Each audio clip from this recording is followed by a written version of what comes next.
I know a lot of sisters, I see this in a lot of groups I'm in. Well, I don't want to date any foreign men because they could be trying to get a green card, or they're just dating me because I'm American, or they on some fetish shit.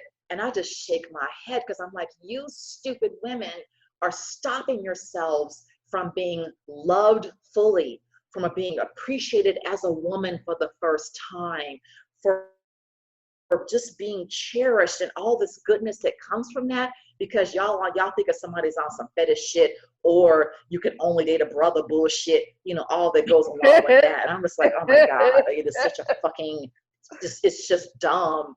So, any women that are on that, I can only date a brother shit, then I'm gonna go ahead and tell you, then you need to fucking keep your ass at home and date your brothers that don't want to date you, and stay the fuck single and never, I'm going here. I'm Felina Jean, and this is Black Broads Abroad. I'm an international woman of leisure who said peace out to the United States in 2011, and I have not looked back, except at this ass, honey. Since then, I've lived on 4 continents with travel to over 40 countries. Along my journey, I've come to know some very compelling Black women from all over the world who also said fuck you to their comfort zones. I created this podcast to inspire Black women in the diaspora to take risks and live their very best lives. Sheila Brown is a powerhouse world traveler, business consultant, and internet marketing coach that helps aspiring and veteran entrepreneurs build more income streams to enjoy lives of freedom. Prior to dedicating herself full-time to coaching and teaching her students, Sheila Brown worked as a top executive for Fortune 500 companies like Pepsi Cola, Gateway Computers, the Walt Disney Company, and as a consultant for movie studios and entertainment companies for 18 years. In 2009, she decided to leave corporate America and her Beverly Hills lifestyle behind and pursue her passion for international travel full-time. She was able to build a new life of complete financial freedom and has since gone on to travel to over 34 countries and 130 cities, and has relocated to both Thailand for 6 months, the beautiful Dominican Republic for 4 years, where she lived her oceanfront dream life. She is currently living in beautiful Playa del Carmen, Mexico.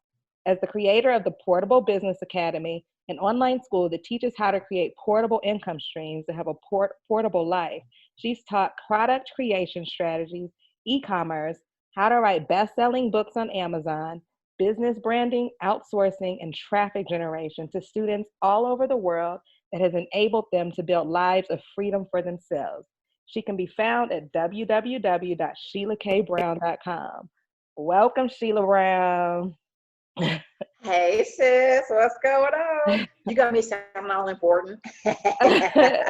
Well, look, you come with the impeccable credentials. So I have to give just a bit of backstory to how we even came into each other's orbit. So back in 2011, we were like the OGs of the now huge travel organization, No Madness Travel Tribe. And I think at the time, I feel like you were living in Thailand, or I just know that I was like, who is this woman? She's fine, she's sexy, she's chocolate, like she got this like impeccable corporate background. She left and she just like doing the damn thing. I was really drawn to your energy early on. And you have become one of those friends that I call in my darkest hour when I'm about to whip somebody's ass, when I got a secret that I know ain't gonna go nowhere. So exactly. It's been a pleasure to have you in my life all of these years. So thank you for doing this interview today.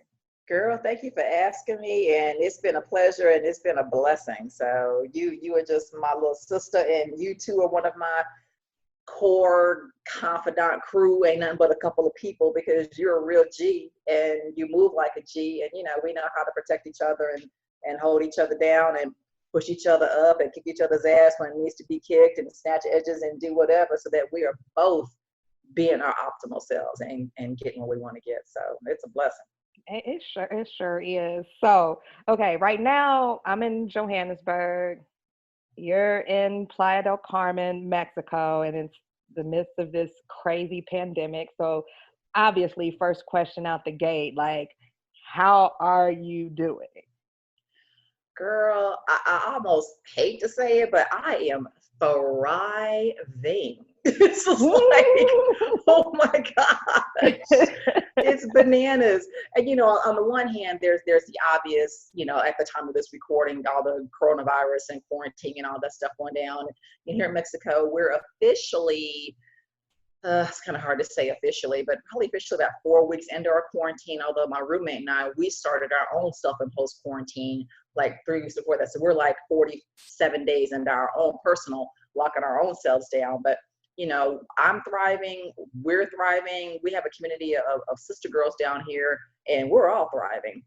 But it is unfortunate because tourism has been decimated. We live in a tourist town, and couple 100,000 people have lost their jobs, and it's bad for the town and all that stuff. So we're praying that it all comes back, which we know that it will. But for me personally, I'm good. And we'll actually get into that because one of the things you do is teach people how to create portable incomes, which is more important than ever in this climate. But just to take it back a little bit, you had a very successful career as an HR executive in Los Angeles for nearly 20 years, living in Beverly Hills, all the she, foo, bells and whistles of a wonderful lifestyle. What made you say, fuck this, I'm quitting my job and leaving the United States, and where did you go first? Oh, Lord, that's kind of a long answer, so I'll make it short and succinct. But I've always known that even though I didn't really have the words to articulate it or the technology to really explain it, I grew up knowing that I didn't belong where I was. So I grew up in Kansas City, Missouri in the Midwest, and I was just always so different from people. And I would see my peers and the grown-ups around me. It's like they all like got married and stayed in the same place. Nobody traveled. It was just like, ugh. And then even graduating high school, everybody in my high school, they pretty much all married each other, moved to the next town. People just didn't really do anything. So I left for college, went to KU, whatever. Then when I graduated that job, my first job out of school was as a flight attendant. And it was just totally by fluke that I got hired, but it was amazing. And so that's when I got my taste of travel and really what the world was like. And so I did that job for about 18 months until I got fired. And then that's when I started my little corporate career. And I began my HR career. And as you said, for 20 years, I was a top recruiting executive for top companies like Pepsi, then Gateway Computers, then the Walt Disney Company moved me out to California to do corporate stuff for them, and then Activision. And then in 2005, I was probably about 37 years old, and it was like my fourth big corporate job. I finally hit that 6-figure a year, salary, making really great money, living in Beverly Hills, had a ridiculously amazing life, had my sugar daddies. It was just amazing, right? And but I wasn't happy. I wasn't fulfilled. And there was like this hole that was inside of me. And in climbing the corporate ladder, particularly as a Black woman in corporate America, you pay a monumental, mind-numbing, debilitating price for everything that you do. And so I looked up, and it's now it's December 2004, and I had never taken a vacation before in my life as an adult. I'd nenever taken, I'm gonna take a week off from work to go here. I did like 3-day weekends or whatever, but I was really burnt out. I was having migraines, I was sick.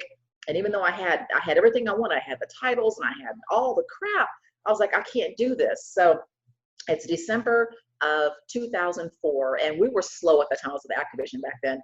And so I went in and I asked my boss December 1st, I said, hey, boss person, I want to take a week off from after Christmas to the new year because we're really slow and I haven't taken any vacation.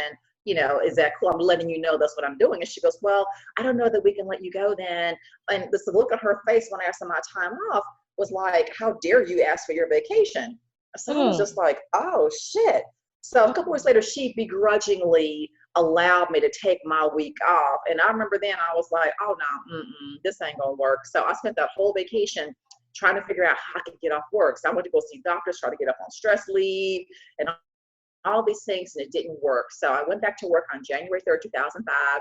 And as it so happened, and I was praying to God, I was like, God, please, I don't know what to do, but I can't do this. I went back to work that day. They laid off 6 of us. Damn. Praise Jesus.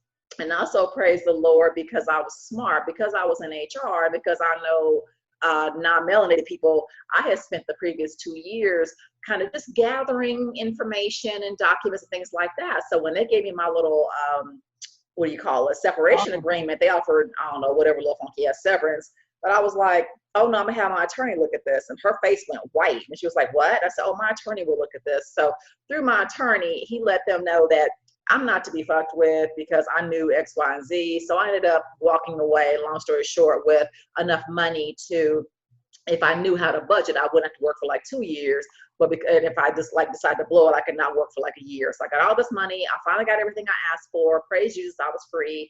And so I went on a trip. I went on a vacation. I booked a 2-week trip to London and also to Paris, my dream places to go to.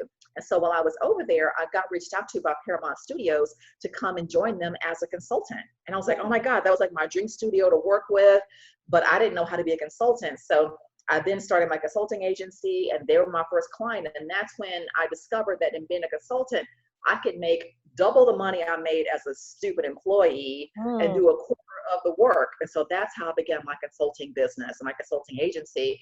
And I began contracting with movie studios, and I hired executives for them. And so I did this for a couple of years. So what I would do is I would work 6 months, make a shit ton of money, and then I'd vacation for 6 months and go travel and blow it and go down to zero. But I knew work was plentiful, so then I get another contract, another 6-figure contract, work 6 months, vacation 6 months. So that went on for like 2 years till 2008. And it's now then in 2008, and I'm still, even though I had this dream life of making all this money, I still felt this same hole that I felt before. And I'm like, well, God, what is going on? God has given me everything I've asked for. My life was just crazy amazing. It still wasn't enough. Well, at that time, I learned about making money online. There's this guy named Tim Ferriss who wrote a book called The 4-Hour Work Week, and it was published in April of 2007. So I was getting dressed one morning, and I was watching Today Show, and he was on. And so he started talking about this book and this idea of what's called Geo-Arbitrage.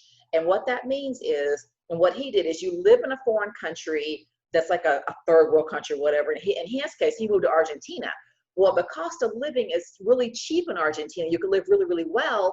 And if you had a business online, making money online where you can make your American dollars, you could freaking live like a freaking queen or a king.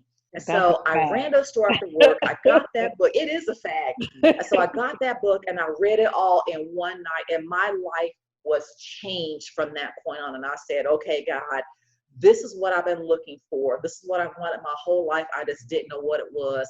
And so I made it my goal to create that life myself. And so I started learning how to make money online and all this stuff. And so I started a little bit, was doing a little bit, doing well, whatever. And then, so fast forward a year later, it's now the fall of 2008. And I read about this conference called the World Internet Summit, and it was in Australia. Well, it was always my dream to go to Australia. And so I was like, fuck it, I'm going. And so I quit my contract. I sold everything. And I'm like, I'm just going to move to Australia. So so the funny thing is, when you sell all your possessions, like I had over $200,000 of possessions I had spent. I had a 2-bedroom home in Beverly Hills. The closets were filled to the gills, whatever. But when you sell everything, of course, you don't get but a fraction of that stuff. So I think I only ended up with like maybe $15,000. I was like, fuck it, I'm just going to go. So I go to Australia. And it's now March 2009. And my plan was to stay over there, figure out the internet thing, and just kind of live over there. Well, I didn't do a lot of research because I was just going on my intuition. Long story short, ended up going broke, had to come back to the United States, reset up, but this was during the financial crash of 2008. So I couldn't get a job, and I was like, what am I going to do? So I spent 2 years just kind of floating around, went back to LA, ended up going totally broke still, ended up in the welfare line, 2 miles from my Beverly Hills house, was living with my girlfriend. She didn't have a job either. And then bada bing, bada boom, things turned around, started making a shit ton of money online. I got another great contract because the economy kind of turned a little bit. So I got a remote contract. And then I decided, though, when I had this contract, when I was flush with my cash again, even during the broke period, the no money period, I said, I'm going to come out of this. I know that I am. And I'm going to use these skills to make money online and to create my dream life. And so even though I was broke, I was still manifesting or writing my journal. This is my dream life. I want to live in a foreign country. I want an oceanfront home. I want a thriving coaching business. I want to make money. I want to make this much money online. Everything that I wanted, I just wrote it down and I said, God, I know this is going to happen. It's going to happen. So when I was on the other side of being broke, I all of a sudden had this 6 figures of income again. My internet stuff was popping. I was like, okay, I'm going. And so I took my remote gig and I started traveling. And that's when I met you. This is in 2011 when I had my money again. And then 2012, in January 2012, that's when I started this whole life I have right now, which was becoming a permanent luxury world traveler. And I moved to Thailand, moved to DR and all this stuff. So that's how I ended up kind of where I am now. So, I mean, I like that you mentioned Tim Ferriss's book, is it the 4-Hour Work Week? The 4-Hour Work Week. Yeah, the 4-Hour Work Week, because leading up to my move to Brazil, I actually was reading the same book. I used to be a college counselor in the Philadelphia school district. And I started hating my job, not the students, but just, the politics. And I remember reading that book leading up to my move to Brazil, and that Geo-Arbitrage is a real thing. Ladies, that is a real thing, because luckily, at the time, that was when Obama, when you could file for unemployment. Right. It was those 99 weekers, baby. No, that's right. I traveled the world on that unemployment check. It was living large. People don't understand how well you could live, man. But we're gonna give them the tea. We'll give them the tea. But in a nutshell, I left and went to Brazil. Initially, it was with I was initially like a round trip ticket, because I hadn't been on a trip in a couple years. But maybe about 6 weeks before my trip, I was like, I'm just gonna move there. But when I tell you about the arbitrage, I had, I still had some alimony money, I had some savings, and I had my unemployment. I left up on a $2 million oceanfront pad, and I was paying $600 a month for it. I know, that's right. Girl, I've had 4 of them bad boys. That's stupid. It's stupid. So it's just ignorant. It is so ignorant. Get into all of that tea later. Okay, so I mentioned in your bio you did Thailand for 6 months. How was that adjustment? And can you speak a bit more about how your money multiplied exponentially by traveling and living in places where the value of the dollar is king? I sure can. So prior to 2012, I'm a researchaholic. I read everything. And so when I found out about, again, 2007 with Tim Ferriss and Geo-Arbitrage, I started looking online for people that were doing this as well. And so there's a guy named Rolf Potts, ROLFPOTTS, and he wrote a book called Vagabonding, VAGABONDING. And he is like the grandfather of all of this. So he's who Tim actually learned from. So I bought Rolf's book, Vagabonding, and that's where everybody got this concept from. He's not given proper credit for the stuff Tim is, but really it's Rolf. And so I started looking for people. This is back when blogs first started, and blogs were on Blogspot. I don't know if you remember that, the Google platform. And so I was looking for people that were doing this, and all I was seeing were white people. No offense to white people, but white people they can maneuver and navigate through the world way the hell differently than me as a single Black woman can. So I was looking for sisters that had done this, and I found a few sisters over in Paris. They had moved for love or whatever, but I just wanted some, I guess, physical validation that others that looked like me could do it. And I really wasn't finding it, but in a few spots I said, fuck it, I'll do it, as every Black woman does, right? So fuck it, I'll just do it. So I started researching white bloggers that had gone to Thailand, because I wanted to be in Thailand. Why did I choose Thailand? Because it was one of those countries that, as I looked at countries that I knew people could live well in, and it was just for some reason on my bucket list. And so when I got my money in 2011, I decided to take myself there on a birthday trip. So in November 2011, I went for 3 weeks, and I went for an internet marketing conference. That's what got me over there. And I said, I'm just going to stay and travel around and see if I like it. And so I was booking these hotels that had pools in the suites and all this crazy shit, right? And so I like the people. So I was like, okay, I'll move here. And so I did a lot of research on what it would take. I decided to go to Chiang Mai, because at that time, A lot of digital nomads were kind of starting out there. So it's like, okay, I'll go there. I'll go there. Well, I left there in January 2011. I got there and I didn't care for it. I actually really hated I it, remember interestingly that. enough. And so people said, well, why do you hate it? And that's when I discovered that I personally have to live on the ocean. I didn't know it at the time, but I knew it then. So Chiang Mai is landlocked. And also, too, it didn't have the level of luxury that I require. Now, granted, I know that it's a whole different country. So I didn't go over there saying, I need it to be like American. I'm not that kind of ignorant traveler. I knew it was going to be different, and that's fine. But every country that you go to has what I call the Beverly Hills of that area, right? Yeah. And so I was like, where is that? And so my friend who lived there, he said, well, it's here on Neiman Haven Road. And so I'm like, okay. And so I'm looking around, looking at places, and nothing really met my standards. I'm like, this isn't really what I really want to do. So my time in Thailand, when I moved there, didn't last very long. And so I went back to the States. This was now March of 2012, and I decided to travel. So I was like, fuck it. So I did 26 luxury vacations that year. I was all over Europe. I was all over everywhere. And I started thinking that I wanted to go to the Dominican Republic. Well, one of our mutual friends, she lives in Brazil, and y'all need to meet. So we finally met up in New York, we connected, and she was like, yeah, I never went to the DR. I was like, oh my God, I am too. And so that's when I moved to the DR, sort of that particular life. But to go back to answer your question, with Thailand, I'm one of the few people that you will meet that says they hated it there. It just wasn't a fit for me. But there are a lot of benefits to living there. Number one is that it's incredibly cheap to live. The food is absolutely amazing. The people, the Thai people are really, really nice.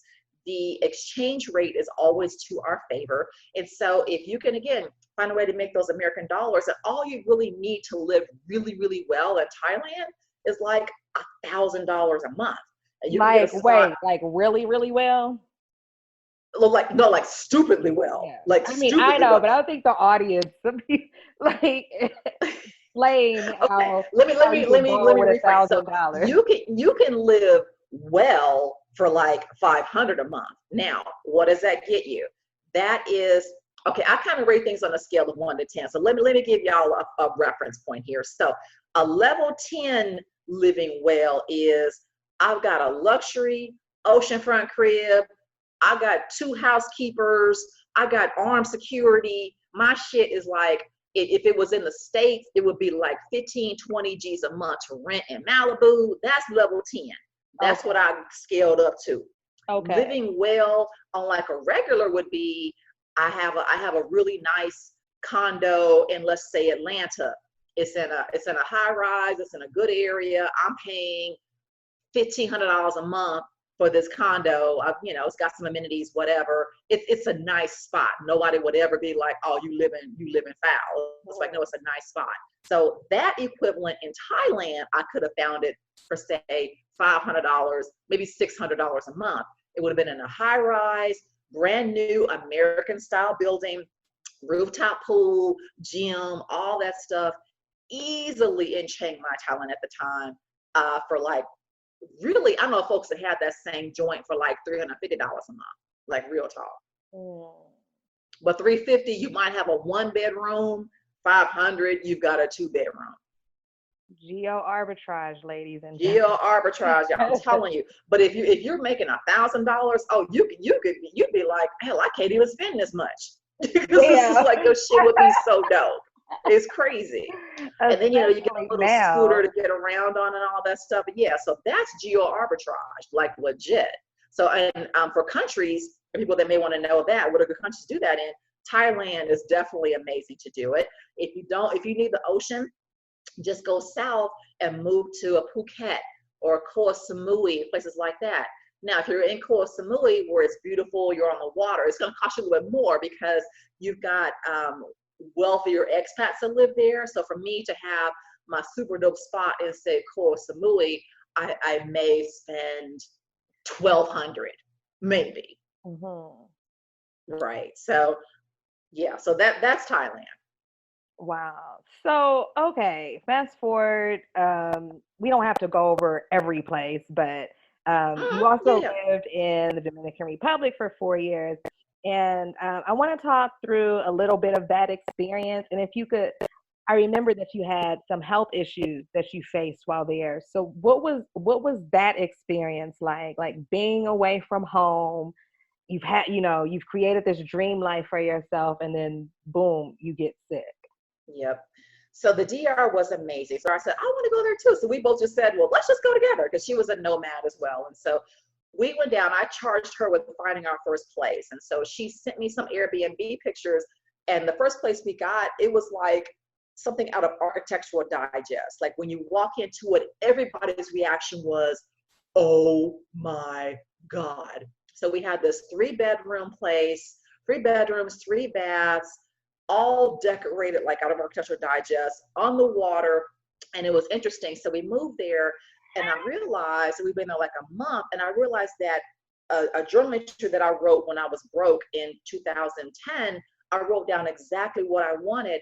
And I looked up, and I literally was living what I wrote verbatim. I had a thriving coaching business. I had this beautiful home. We were on the water. I walked on the beach every day. I had this money coming in, blah, blah, blah, blah, blah. It was amazing. So I manifested my dream. And I was really, I didn't know this literally until a few years later, but her leaving, because we were so tied and so connected, it sent me into a depression tailspin that I didn't know that I was in at the time. And so she left February 2013. The next month in March, I started noticing that I was having like vision problems. And so I was like, what the hell? And I noticed a numbness on my left hand, and my ring finger, my pinky finger was like a tingling. So I'm like, oh my God, what the hell? So I'm Googling shit, right? Doing Dr. Google, which you should never do. But I was like, oh my God, do I have it? It was like symptoms of MS. Do I have that? Was it pre-diabetes? What was going on? And so I was terrified, because I'm in the DR. They only speak Spanish. I didn't speak Spanish, right? I didn't know a lot of people, but I did meet a girlfriend there who was American, and she took me to the hospital, whatever. And so I got tested. I didn't have diabetes. They didn't know what I had, to be honest with you. And after about a month, those symptoms went away. So I don't know really what happened, but I was like, whatever. But I was also at the time really stressed out. I was having bad anxiety, and I was under a lot more stress than I realized, because one of the things that I didn't know, again, until like 4 years later, being in a foreign country as a single woman, I don't have a job. Everything I do, I got to figure out for my money and everything. It's a ridiculous amount of stress and pressure. And I'm the kind of woman where I'm strong. I don't have time to be like wallowing. I just got to figure shit out. And so it was constant, figure it out. How am I getting money? What am I doing? Got to keep myself safe, all the things. And over time, and I kept leaving from the DR, kept leaving and going back, leaving and going back, leaving and going back. And so 4 years later, on my last trip, when I moved back this last time, I moved to a whole new town. Right before I left, I was staying in Dallas for a little brief period of time, and I kind of developed some lower back issues. So about a month later, when I moved to the DR, I got there. It was June 30th of 2016, and my back was killing me. And so I got there, and within the first like 10 days of being there, I found myself, I was in a whole new town. I didn't know anybody in this new town.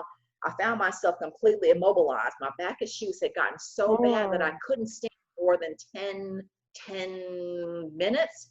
And so I found myself for 3 weeks, I was totally in a foreign country, in a new home that I didn't know anybody in.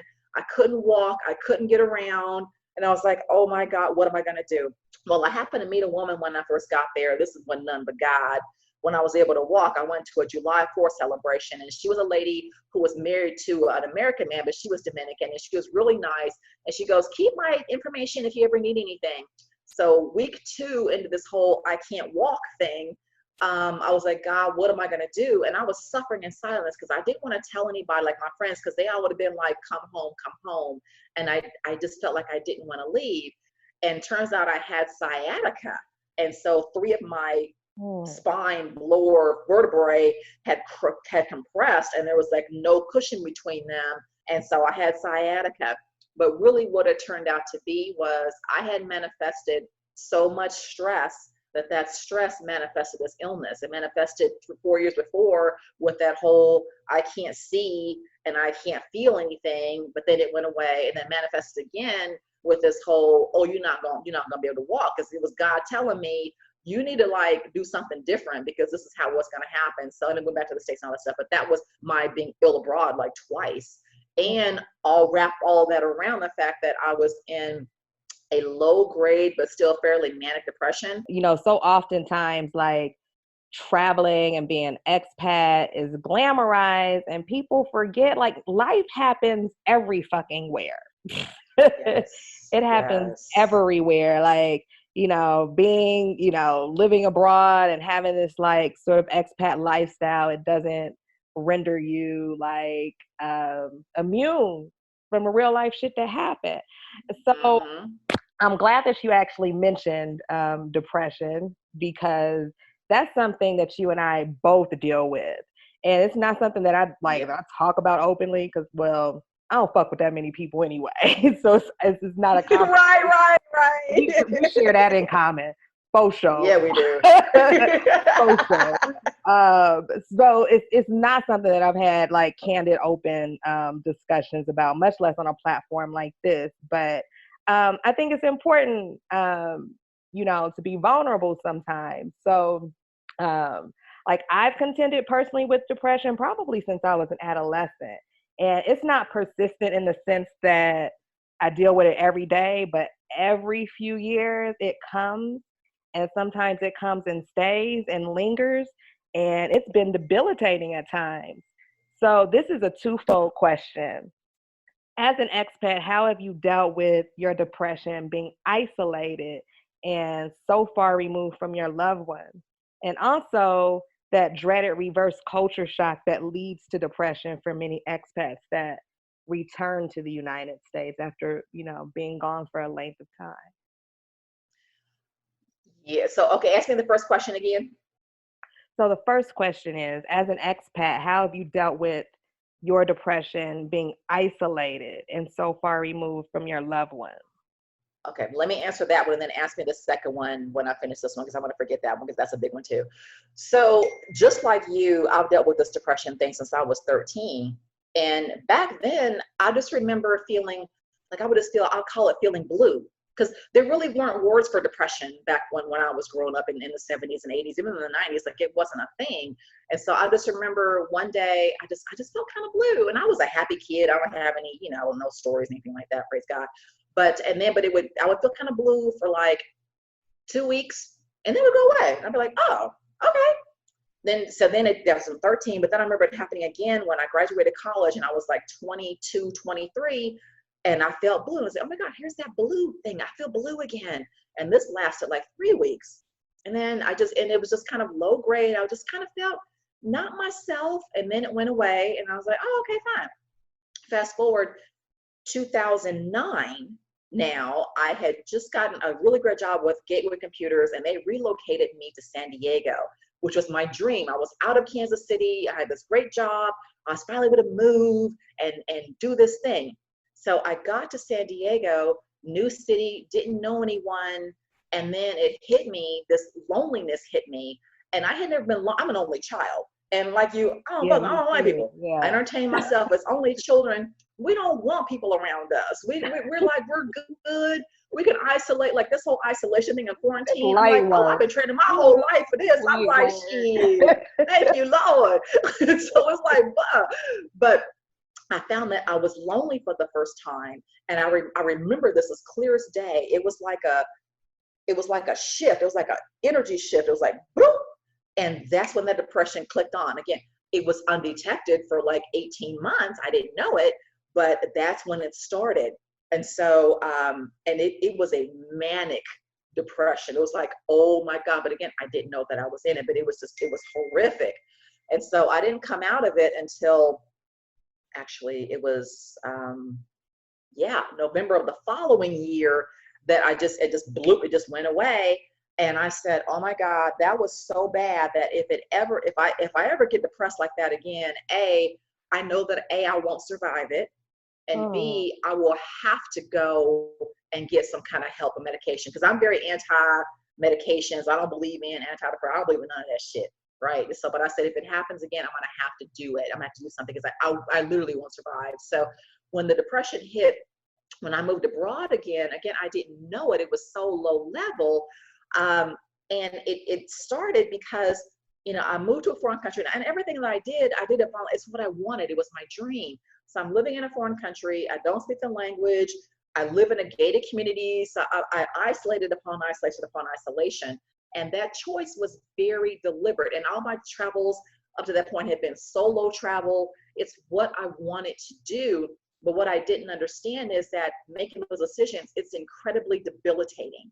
And you don't know it until you're on the other side. And so doing it again, I've made other choices that keep me from that. I'll talk about that later on. But you just start to spiral. And so being an expat, it's really important to not be alone, to not isolate. You've got to make yourself get out. You got to make yourself meet people. And as an introvert, that's hard to do, but you really have to do that. You've got to build a community. You've got to be involved. And I didn't do any of those things. And that is, again, like, people don't talk about this part. You know, being an expat is hella dope and it's amazing and it's awesome. But like you said, life happens. And when you have to face the struggles of, oh shit, you know, I got to make money, or I have to constantly be on guard to keep myself safe as a single woman or whatever.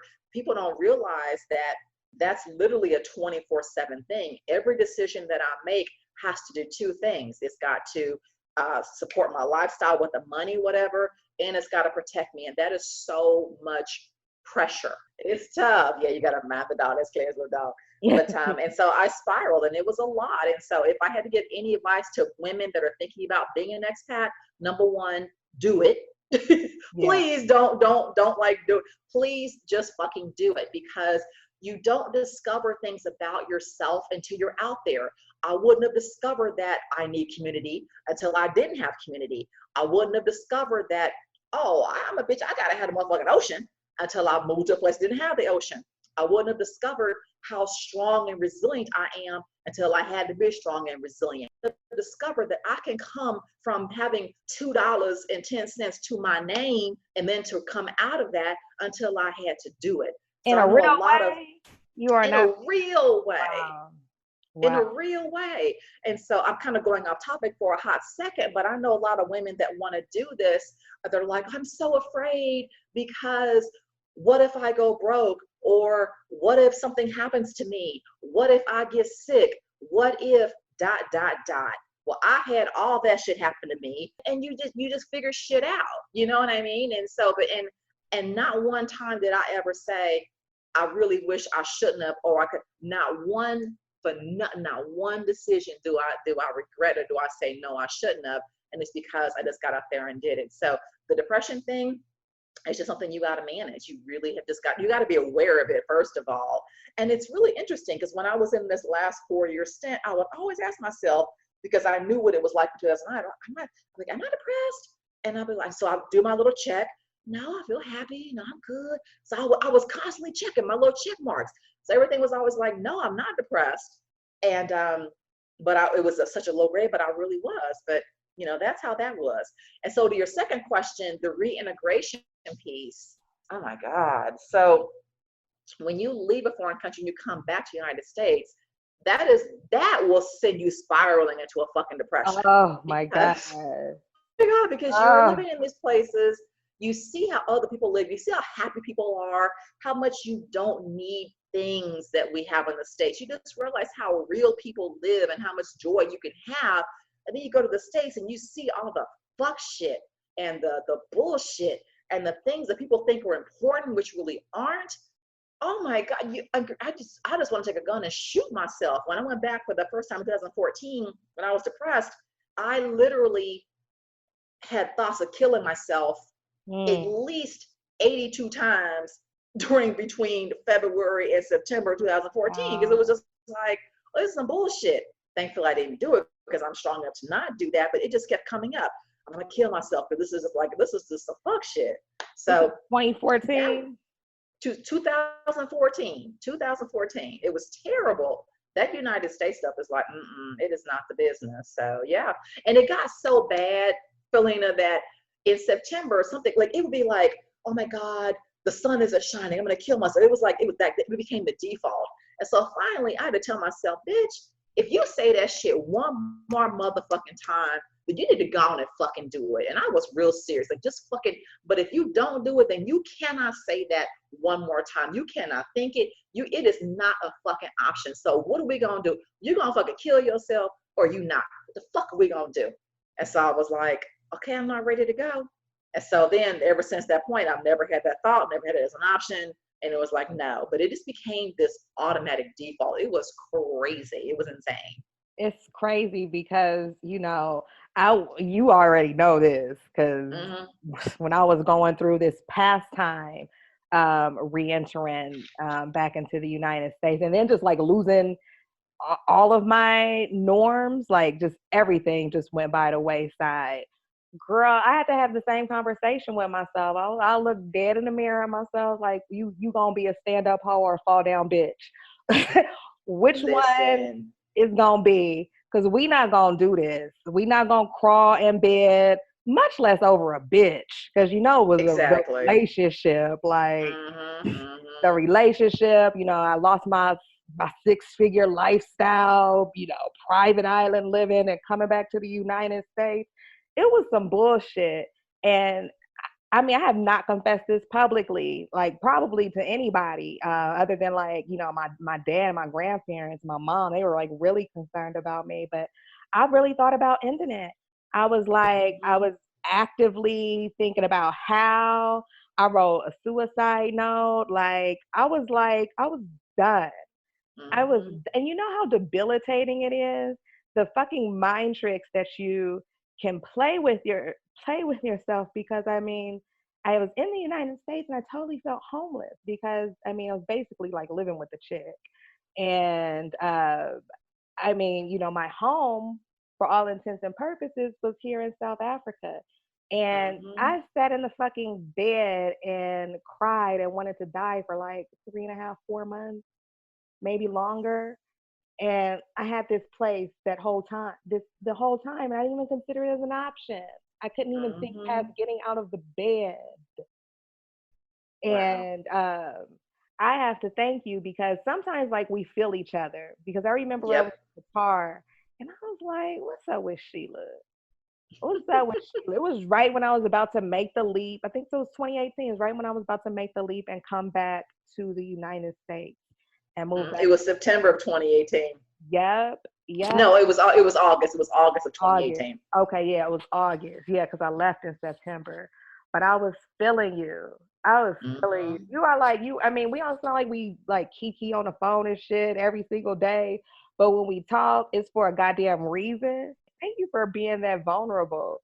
But the re-entry is hard. I remember one time when I came back in 2012 and re-entered, I went to mind you, I could find a job. Alimony ran out, savings ran out.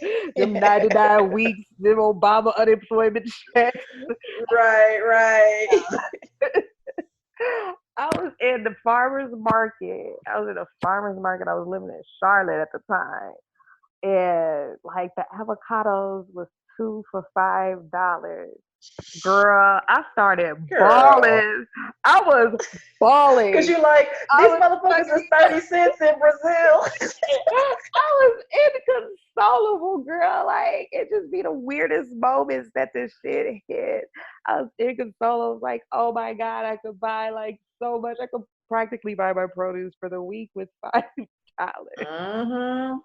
People don't know. And that $5 produce is all organic. Because they don't have that GMO stuff in these foreign countries. That's the other thing too. Okay. I want to talk about dating a little bit. We're going on an upper, okay? Fuck that depression shit. You know, the moral of that story was like, you got to check yourself and have the hard conversations with yourself.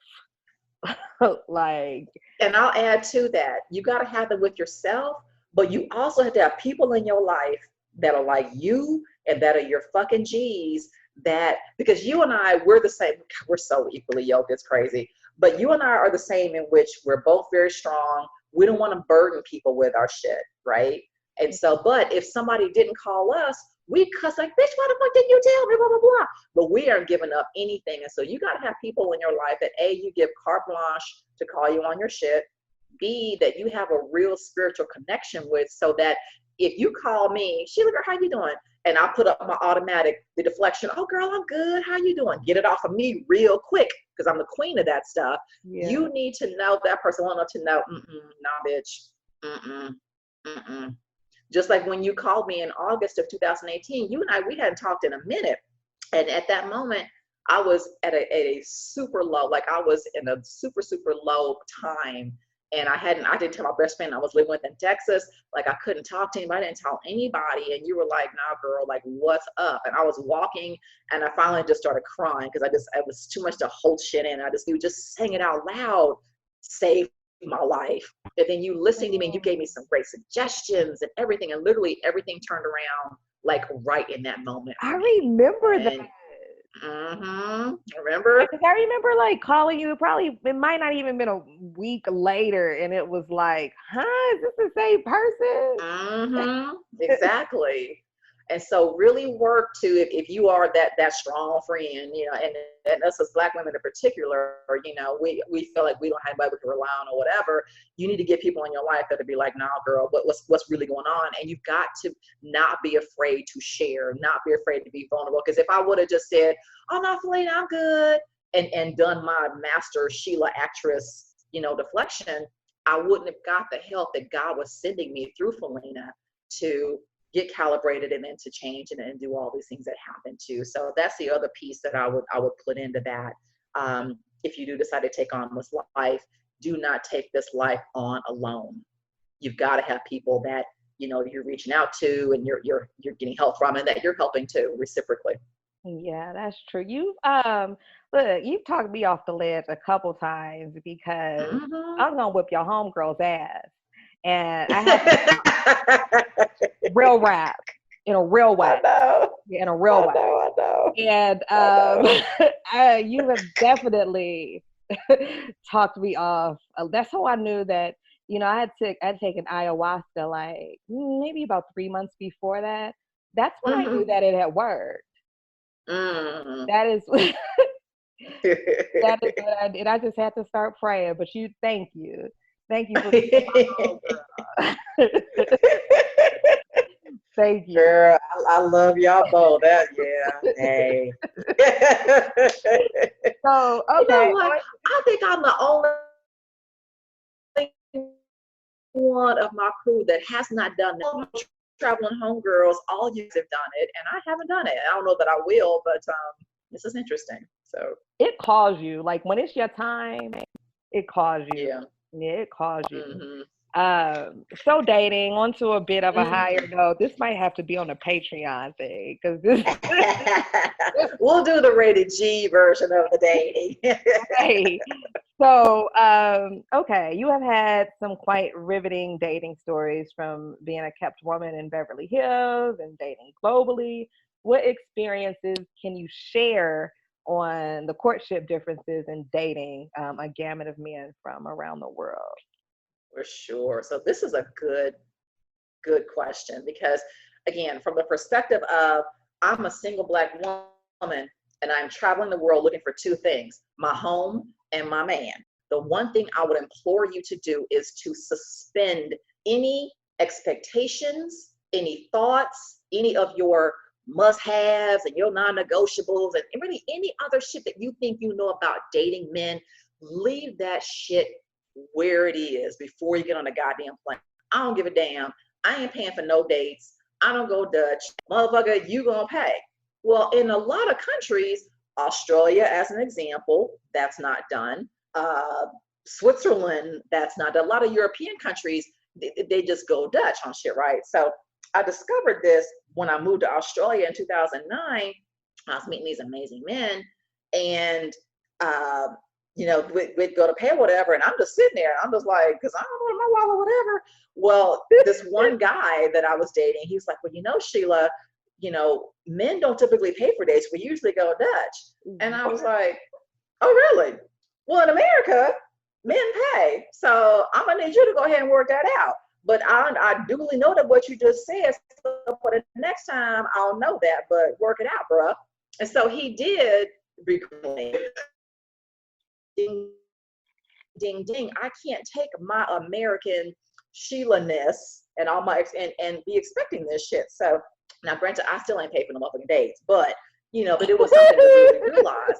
And even like, even in France, like men don't pay for dates. And so I was like, okay, fine. And so, but I attract men that pay for dates. But I had to remind myself that if I do meet a man and it comes out to be Dutch, no big deal. It's a cultural thing. It's not a big deal. So, and be okay with it. I date primarily, Caucasian men whenever I date. And so, that's been easy. That's been a lot of fun. When I was in Australia, in the 5 months that I was there, I dated more in those 5 months than I dated for years in the United States. It was incredible. So the thing I love about men and traveling is that they look at me as a woman first. Like when I was in Australia, okay, let me go back. I'm talking all over the place. So being in America, the one thing I've come to understand is that as a Black woman, everything that we do is filtered through race. So if somebody looks at me funny, it's because I'm Black. If they say something, it's because I'm Black.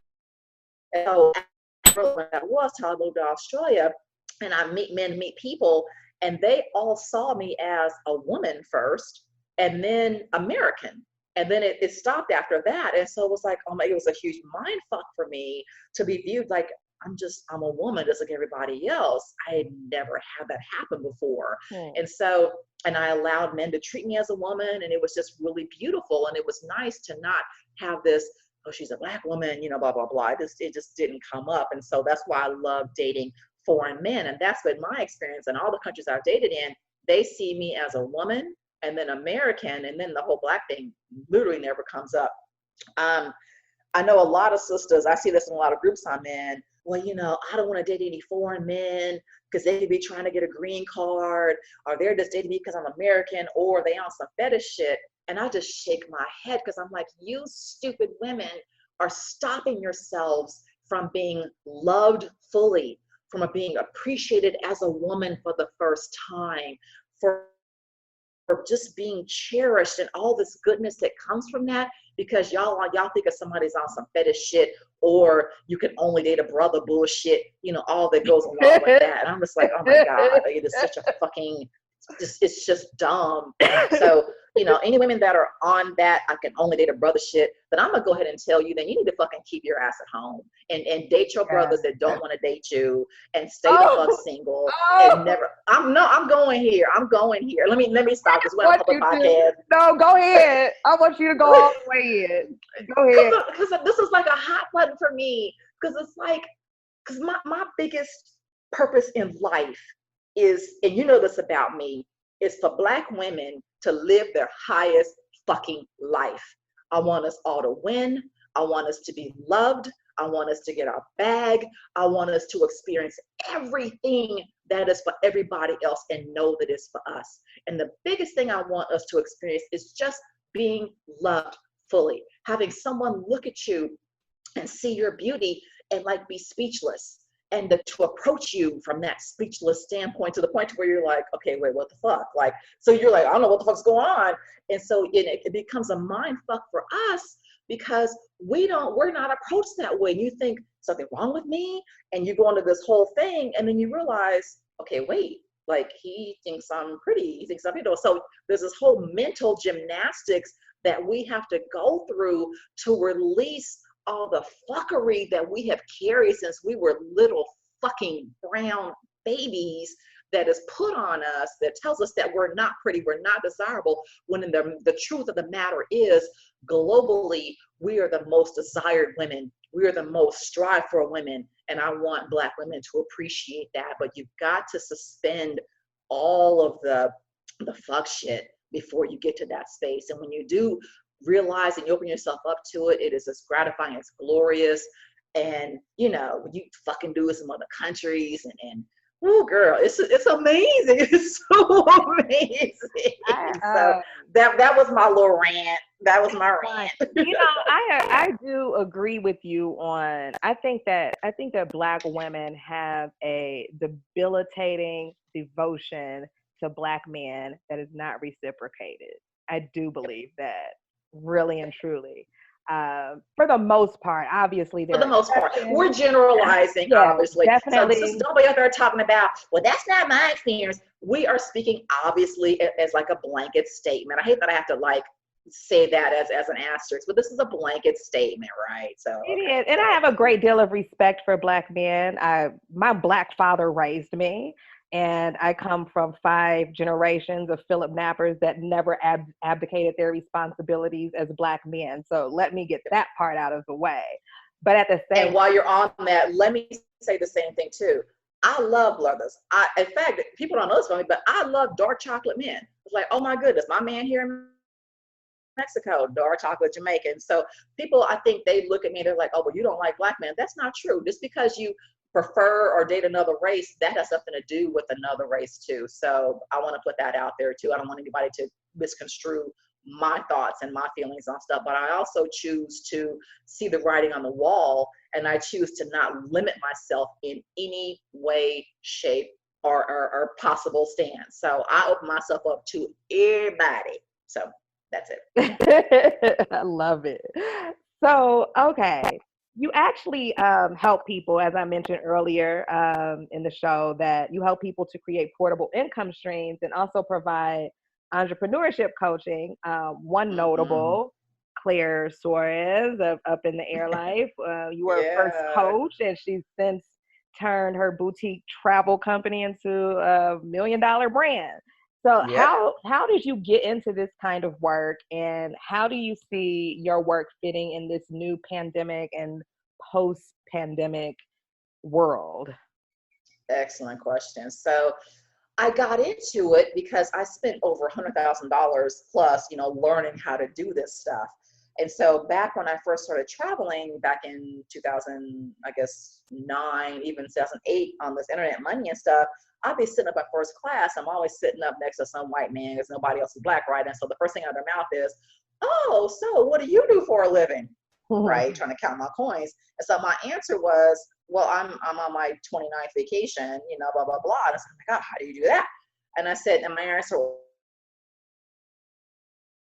always was, it's because my incomes are portable. Because I make money online, because it's not tied to a job or physical location, as long as I have the internet and some kind of little computer, I can make money. That's just how it is. So the portable income thing came about, and I always wanted to create a course teaching people how to do this too, how to monetize the knowledge that's in our brains that you can put into a course or other things, and people will pay you for that. And so when I was living in the DR, I brought it up to her, and I was like, I always want to do this thing. You want to do it with me? So we launched Portable Incomes together. And then I said, I always want to do coaching. You want to do that too? And so we started coaching, and Claire was one of our clients, other people too. So that's how the coaching came about. And we started seeing these results in these women that we were coaching, these Black women in particular. They were starting these businesses. They were able to get themselves out of corporate America because they were able to profit from the knowledge that they had in creating these businesses. And so I love coaching. I love creating courses to teach people how to do the things that I know how to do. And it's all about, my whole thing is make your incomes portable. So now that we're now here in this pandemic time, how many millions of folks overnight are now out of a job because they made the mistake of having one income source, and an income source that is active, meaning you're trading your hours for dollars. Well, now people are realizing, so you really have to know kind of the lifestyle you want to have for yourself, and then reverse engineer it to figure out then, okay, what's going to work for you to make money online? Because there's so many ways to do it, ways that work, ways that don't work, ways that you can make a shit ton of money quickly, ways in which it's really slow, ways that are passive, ways that are active. There's lots of ways to do that. And that's what help people actually get clear on, is figuring out what it is they want to do, and then the resources to get it done. That's excellent. So what's the biggest lesson that you have learned about stepping outside of your comfort zone? God, good question. The biggest lesson I've learned stepping outside of my comfort zone is that I have everything that I need. I am a favored daughter of God, and God has given me everything. And it really is a matter of me having faith in myself and faith in Him, not putting me someplace in which I couldn't figure my way out of. And so I think the biggest lesson continuously, this is what I constantly work on, is trusting myself, having faith in myself. And so the times in my business in which I had become faithless, that means that I'm too scared to do something and I stop working. Well, when I stop working, I don't make money, right? And so it's like, oh shit, oh shit, oh shit. And so I constantly have to just realize that I have an amazing skill set. It is valuable. And then this thing called imposter syndrome comes up that people don't talk about Yeah. enough. Yeah. Imposter syndrome, particularly for women, is the biggest debilitating stopper of people, because you're like, in imposter syndrome, for those that don't understand what it is this feeling that what I'm doing out in the world, it's coming to me really easily. I'm having success with it, but it can't be this easy. So therefore, I must be a fake. Therefore, I'm an imposter. And so you live in fear of this entity coming in saying, oh, you really don't know how to do that, and calling on your shit and like embarrassing you, even though you really do. And so those of us that are successful, the success comes easy to, it hits up. You want to put a gun to your head. It's just so hard to believe. You got to keep doing it. But what happens to most of us is we stop because the voices in our head are like, you can't really do this. You're fooling people. People are going to find out you're a fraud or whatever, even though you're not. And so you don't do anything and you become paralyzed. So what's next for you, and where can people keep up with your journey on social media? So what's next for me is still living here in Mexico. I moved here in November of last year, and I love it, and I'm super happy. And I've been looking for my home for the past 11 years, and I found it because Mexico is so amazing. So next for me is getting temporary residency here, getting a place and staying the fuck in Mexico because life is just too good. From a business standpoint, oh gosh, doubling down on my e-commerce stuff, getting my income up to 6 figures a month over the next 12 months, which will be amazing. Coming out with new products, helping more people, finally building a brand that is around me, and just helping more people. People need my help more than ever, and just really choosing to be a vessel in that space. Social media, I don't do a lot of Instagram because I think my life is kind of boring, so that may change, I don't know. But I'm really a Facebook girl. So on Facebook, I'm Sheila.Brown2. And then my website is SheilaKBrown.com, SHEILA, the initial K, BRWN.com. So that's me. Thank you so much for your time. Shout out to our Patreon members. Thank you so much for your support. If you too are interested in supporting the Black Broads Abroad movement, keep up with us on social media, and that's at Black Broads Abroad, BLACKBROADSABROAD, and that's on IG and Facebook. And if you're interested in supporting on Patreon, visit www.patreon.com/Black Broads Abroad.